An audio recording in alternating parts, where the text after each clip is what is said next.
La loi de l'effort inverse, l'art de ne pas s'en faire, à écouter en faisant autre chose. La force qui naît du désintérêt. Il existe une angoisse silencieuse qui serre la poitrine de celui qui s'efforce au maximum pour contrôler chaque résultat.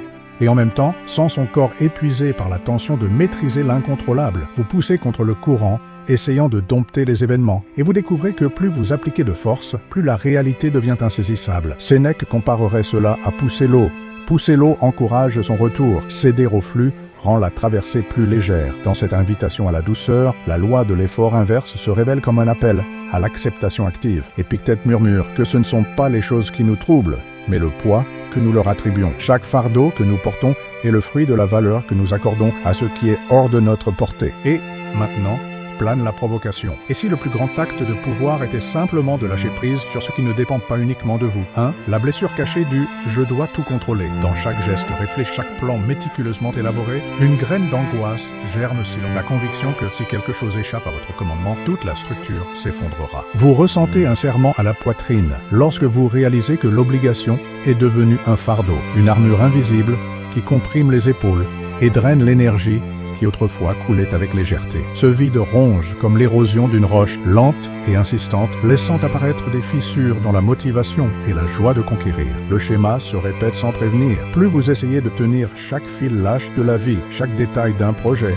chaque réaction d'autrui, chaque résultat souhaité, plus tout vous échappe des doigts. Comme l'eau entre les mains, les événements reviennent en vagues inattendues, renforçant la croyance que le contrôle absolu est à la fois un objectif et une excuse pour une peur profonde. Chaque rebondissement allume la voix intérieure qui murmure la culpabilité. J'ai échoué à tout maîtriser, même si, en réalité, le simple fait d'essayer autant en demande déjà trop à un cœur humain. Derrière cette volonté de tout contrôler palpite un désir de paix intérieure. L'anxiété de devoir tout gérer, de ne pas laisser tomber une seule assiette, révèle une aspiration plus grande, le soulagement de la tension qui surgit en réalisant que, sans respirer profondément, sans permettre l'imperfection, il n'y a pas d'espace pour la sérénité. C'est comme essayer de retenir le vent, d'empêcher les feuilles de bouger, sans remarquer qu'en relâchant votre prise, l'air retrouve son chemin et vous reprenez votre souffle. Reconnaître cette blessure est le premier pas pour embrasser la douceur d'elle. Lorsque vous admettez qu'il n'est pas nécessaire de contrôler chaque vaguelette, vous découvrez la liberté de choisir où investir votre force et ou simplement suivre le courant. Et, en permettant au monde d'envoyer ses vagues, sans craindre de vous noyer, vous vous retrouvez ferme, non pas parce que vous avez imposé des barrières incassables, mais parce que vous avez appris à vous élever dans l'ondulation de votre propre existence. 2.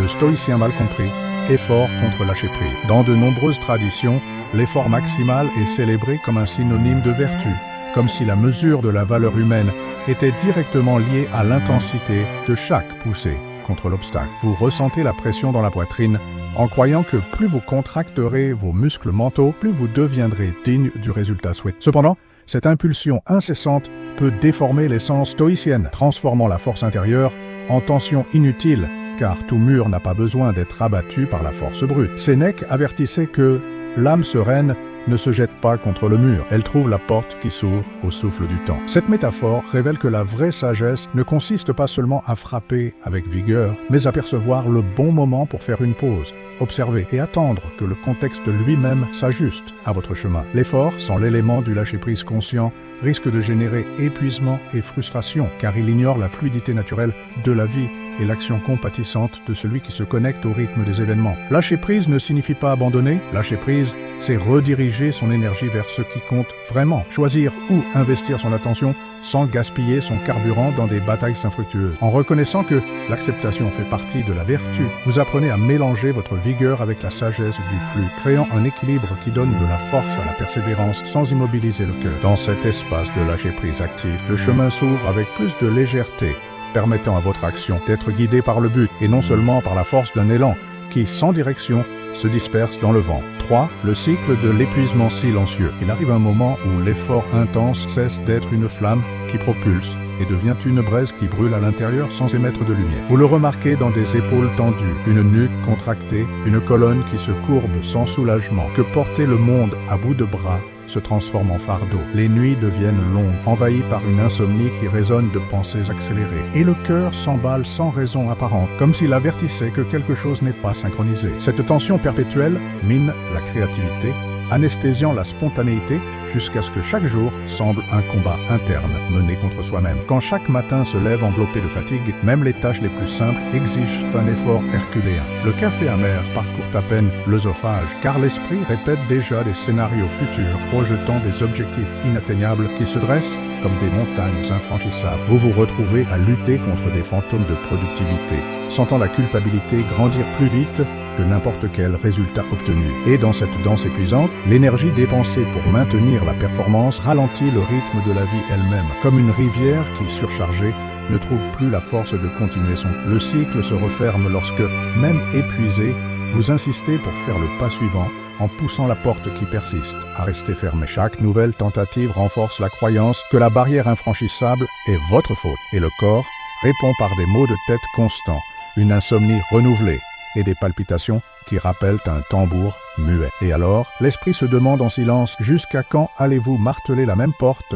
espérant qu'elle cédera à la poussée d'un effort qui est déjà devenu épuisement. Dans l'écho de cette question, surgit l'urgence d'interrompre le reconnaître que des heures d'efforts supplémentaires ne garantissent pas de progrès, mais épuisent seulement la vitalité, en acceptant que, parfois, il est nécessaire de prendre du recul pour reprendre son souffle, vous ouvrez un espace pour que la sérénité revienne à votre poitrine. Et lorsque le corps et l'esprit trouvent une trêve, la créativité renaît. L'inspiration coule et la volonté de vivre s'aligne à nouveau sur le but qui a motivé l'effort initial. 4. Pratique stoïcienne, le rituel de la main ouverte. Au réveil, sentez le poids du lit fraîchement abandonné et le léger picotement du corps s'éveille à un nouveau jour. Inspirez doucement, remplissant votre poitrine d'air et en expirant, imaginez la paume de votre main s'ouvrant comme une fleur qui laisse échapper un pétale au vent, libérant intérieurement toute anxiété, toute préoccupation et toute attente qui insiste à s'accrocher. Ce geste symbolique, répété pendant 2 minutes, enseigne au corps et à l'esprit à ne pas se contracter face aux tensions, mais à accueillir le flux de la vie, les mains ouvertes et le cœur léger. Au cours de la journée, chaque fois que vous sentez le serrement d'un contrôle excessif ou le poids d'un résultat hors de votre portée, fermez les yeux un instant, respirez et visualisez à nouveau cette main ouverte, relâchant l'objet imaginaire qui vous retient. À la fin de la nuit, dans un moment de silence, notez en quelques lignes une situation dans laquelle vous avez permis au désintérêt de guider le dénouement. Peut-être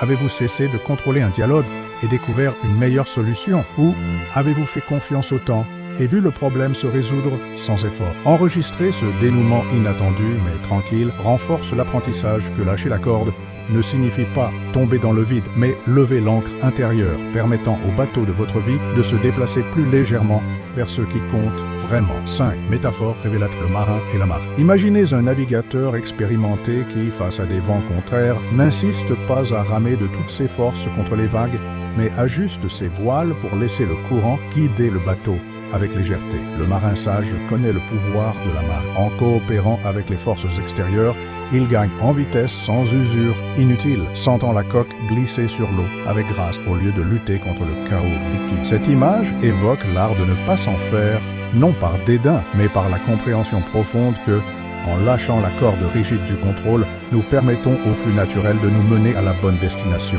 Quand le vent hurle fort et que les eaux s'agitent, le marin ferme ne désespère pas. Il ajuste simplement le gouvernail et desserre les cordages, reconnaissant que la résistance ne génère que tension et fatigue. Dans ce mouvement se trouve la véritable symphonie de l'effort inverse. Lâcher prise n'est pas une faiblesse, mais une stratégie qui transforme le mouvement contraire en impulsion favorable. Vous sentez dans votre corps la libération de la tension à chaque voile redessinée et dans votre cœur la confiance sereine de celui qui navigue la vie sans porter le fardeau d'une rame toujours levée contre le courant. Et maintenant, face à l'invitation intérieure, quelle voile avez-vous besoin de desserrer aujourd'hui pour que votre bateau trouve son cap sans effort herculéen? L'occasion se présente d'appliquer la leçon de la mer, choisir où tenir ferme et où abandonner la barre à la marée, afin que le chemin se révèle avec plus de clarté et moins d'usure, guidé par l'harmonie entre votre pouvoir de choix et la sagesse du vent. Levez l'ancre de l'âme. Sénèque nous avertit que rien n'est aussi lourd qu'une âme qui porte l'incontrôlable, et ces mots résonnent comme une douce invitation à choisir où placer votre engagement. En comprenant la loi de l'effort inverse, vous découvrez que la fragilité d'essayer de trop retenir pèse plus lourd que le courage de lâcher ce qui ne vous appartient pas. Marc Aurèle rappellerait que vous avez le pouvoir sur vos réactions, pas sur les événements, soulignant la liberté sereine qui naît lorsque vous vous détachez de ce que vous ne contrôlez pas et vous concentrez sur ce que vous pouvez transformer. Chaque fois que l'esprit coupe le moteur du contrôle excessif et se laisse porter par le courant bien dirigé, une avancée silencieuse naît qui résonne dans la tranquillité de votre être. Et maintenant, en réfléchissant à l'image du marin qui ajuste les voiles en harmonie avec la marée, la question finale émerge, résonnant au plus profond. Et si, au lieu de lutter contre la marée, vous appreniez à la surfer ?